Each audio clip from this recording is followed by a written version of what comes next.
In this section, I'm going to be describing the second ProMix technique, which is panning. And you may be asking yourself, why do we pan instruments and tracks to the left or the right, or within the stereo field? Well, there are two different answers to this question. The first answer is the most commonly used answer, which is to reproduce or simulate the spatial experience of the listener. In other words, if you were going to hear a symphony at a symphony hall and you were sitting dead center in the audience, then the way that those instruments are arranged on the stage is going to have a direct impact on how your ears and your brain interpret the music. So the violins and the violas are going to be further to the left, so they'll be showing up in your left ear more so than the right, and the cello and the basses are going to be over on the right-hand side of the stage, and therefore coming into your right ear more so than the left.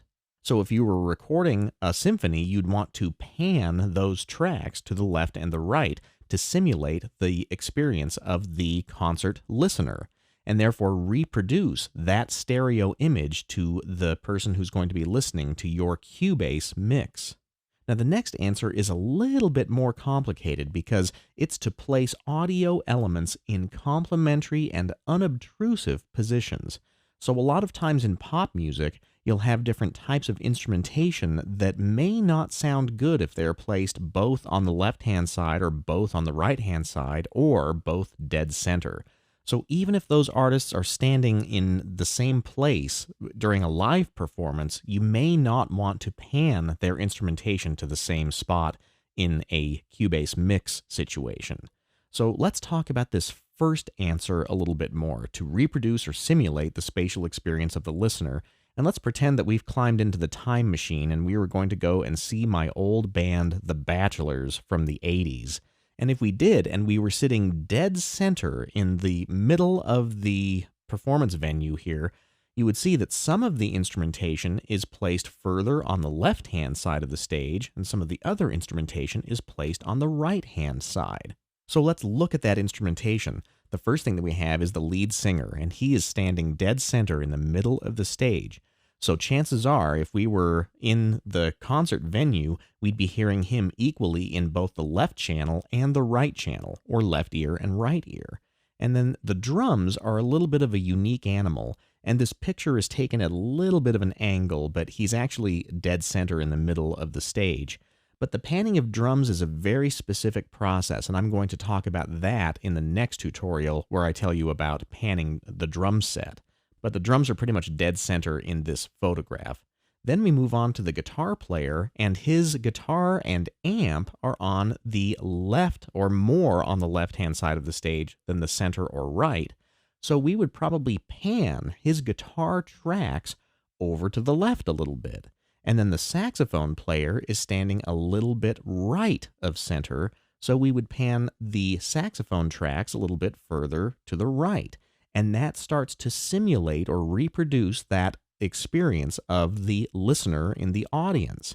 And that's a really good way to do it because the guitar solos won't walk over the sax solos and vice versa.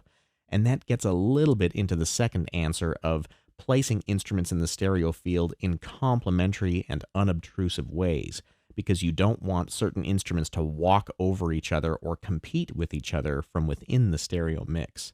Then we move on to the bass tracks. Now, bass frequencies, starting from 250 hertz and going down, are omnidirectional, so we don't need to worry too much about panning the bass guitar. However, we might want to pan it a little bit off to the right, because the high frequency content of the bass guitar is directional. So anything above 250 hertz gets more and more and more directional, and bass guitars have a pretty wide frequency range, so we'd want to push that bass player a little bit off to the right. And that's me playing bass there. I don't know what I'm doing other than playing bass. But then if we look on the opposite side of the stage, we have the keyboard player, and he's very, very far off to the left-hand side of the stage. Both his keyboards and his amplifier are on the left-hand side of the stage. So if you were sitting in the middle of the audience, this is how your ears would be hearing it from left to right. And if you had this band in your studio, you would probably use something like this arrangement to pan the tracks of all the instrumentation in that same sort of stereo field. But bear in mind that answer number 2, which is placing instruments in the stereo mix in complementary and unobtrusive ways, may not work in this particular situation because the keyboards being so far off to the left is probably not going to be a good sound. You'd probably want to put that keyboard track or keyboard tracks further to the center. And also, most keyboards have stereo outputs, so the sounds that are in them are already set up in a stereo field. So you may want to listen to those keyboard tracks first, then listen to the other instrumentation in the mix and decide where in the spatial environment you'd want to pan those keyboard tracks. So are we done? Not quite, because every single performer on this stage, with the exception of the sax player, has a vocal microphone. So not only does the lead singer have a microphone, but the keyboard player sings, and the guitar player sings, and so does the drummer, and so does the bass player. So we might want to use that arrangement to pan the vocal tracks. The lead singer would go center, but then all of the other vocal microphones would be panned a little bit more to the left or a little bit more to the right, so that the performer that you're listening to in a live performance is going to be reproduced inside of the studio.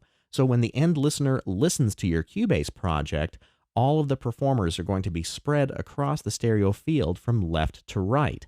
If you were to cram all of those vocal tracks into the center, chances are they'd be very obtrusive and competitive with one another. Your end listener would have a hard time picking out individual vocal parts if they were all dead center. So panning those vocals from left to right really helps make a difference and makes a much richer, more spatial sounding Cubase mix. And while I can't play any audio examples of popular bands in this tutorial, it's a good idea to listen on headphones to some of your favorite bands. And I'm going to use AC/DC as an example. If you listen to any AC/DC song, Malcolm Young, the rhythm guitar player who stands on the audience left-hand side of the stage, has his guitar tracks panned to the left, whereas Angus Young, the lead guitar player who stands on the audience right side of the stage, has his tracks panned more to the right. And then the guitar solos are actually put dead center in the studio mix. And then the lead vocals are always center, and the bass player might be panned to the right a little bit, and then the drums are panned on an instrument-by-instrument basis on the drum set, and I'm going to talk about that next. But if you listen to some of your favorite bands in headphones and really listen to what's happening on the left speaker and the right speaker, you'll find that a lot of engineers and producers use the live arrangements of the instrumentation on the stage as a starting point for where to pan the tracks in the studio. So now that you understand why we pan things apart, let's talk about panning a drum set.